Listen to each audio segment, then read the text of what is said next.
সাৱধান, হাতত টেটু থকা সামৰিক বাহিনী হেৰুৱাব নেকি চাকৰি? অৰ্ধসামৰিক চাকৰিত টেটুক লৈ সৃষ্টি হৈছে বিভ্ৰান্তিৰ। দিল্লী আদালতৰ প্ৰশ্নৰ সন্মুখীন কেন্দ্ৰ।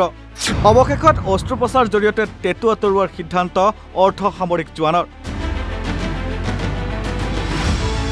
বাওঁহাতত টেটু থাকিলে অৰ্ধসামৰিক বাহিনীত যোগদান কৰাত কোনো সমস্যা নাই, কিন্তু সোঁহাতত যদি টেটু থাকে তেন্তে বাদ দিয়া হয় যোগ্য প্ৰাৰ্থীক।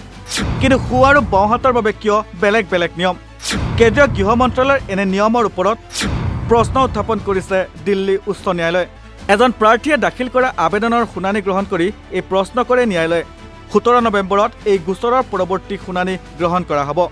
CRPFত মটৰ মেকানিক বাহন পদৰ বাবে আবেদন কৰা বিপিন কুমাৰ নামৰ এজন যুৱকে এই গোচৰ দাখিল কৰিছে। তেওঁৰ সোঁহাতত টেটু থকা বুলি CRPFে তেওঁক অযোগ্য ঘোষণা কৰাৰ অভিযোগ উত্থাপন কৰে।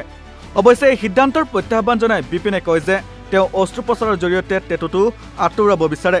সেই গোচৰৰ শুনানিৰ সময়ত ন্যায়াধীশ শ্ৰী হৰিশংকৰ আৰু ন্যায়াধীশ ওম প্ৰকাশ শুক্লাৰ বিভাগীয় বিচাৰপীঠে কেন্দ্ৰীয় গৃহ মন্ত্ৰালয়ৰ নিযুক্তি নিয়মৰ কথা উল্লেখ কৰে, য'ত লিখা আছে যে বাহুৰ ভিতৰত টেটু কৰাৰ অনুমতি নাই, কিন্তু ই কেৱল বাওঁহাতৰ ক্ষেত্ৰতহে প্ৰযোজ্য, কাৰণ সেই হাতেৰে চেলুট কৰা নহয়। এনে এক অদ্ভুত নিয়মত অলপ বিভ্ৰান্ত আৰু বিৰক্ত হৈ দিল্লী উচ্চ ন্যায়ালয়ৰ বিচাৰপীঠে কয়, আমি বুজি নাপাওঁ যে এজন প্ৰাৰ্থীৰ সোঁহাতত টেটু থকাৰ বাবে কেনেকৈ সেনাবাহিনীত নিযুক্তিৰ বাবে অযোগ্য ঘোষণা কৰিব পাৰি।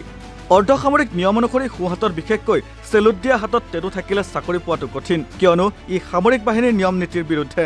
কিছুমান বিশেষ ক্ষেত্ৰত যেনে বাওঁহাতৰ ভিতৰত কঁকালৰ পৰা হাতৰ এটা নিৰ্দিষ্ট অংশলৈকে টেটু কৰাত অনুমতি থাকিব পাৰে, কিন্তু নিয়ম অনুসৰি হ'ব লাগিব। News desk report, north east নাও।